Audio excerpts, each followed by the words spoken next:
Surat Sachin GIDC પોલીસે પાલી ગામમાંથી દીપક કુમાર ચિરંજીવી જૈનાને ₹40,000ના ગાંજાના જથ્થા સાથે ઝડપી પાડ્યો છે।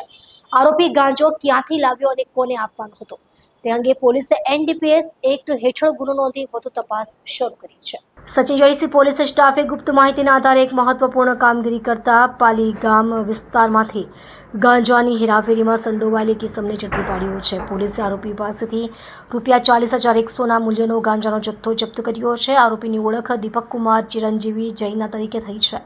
પ્રાપ્ત વિગતો મુજબ પોલીસને માહિતી મળી હતી કે પાલીગામ વિસ્તારમાં શંકાસ્પદ પ્રવૃત્તિ ચાલી રહી છે। તેના કારણે સચિન જીઆઈડીસી પોલીસે તુરંત જ કાર્યવાહી કરતા દીપક કુમાર ચિરંજીવી જૈનાને ઝડપી લીધો છે।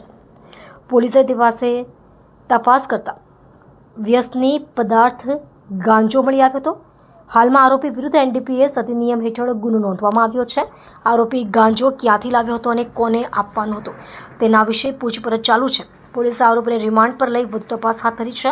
પોલીસની પ્રાથમિક તપાસમાં ખુલાસો થયો છે કે આરોપી ગાંજાની હેરાફેરી માટે ખાસ કોના સંપર્કમાં હતો। પોલીસ હવે આરોપીની તપાસ શરૂ કરી છે અને શક્ય છે કે આ કેસમાંથી વધુ નાર્કોટિક્સ નેટવર્ક બહાર આવી શકે તેમ છે।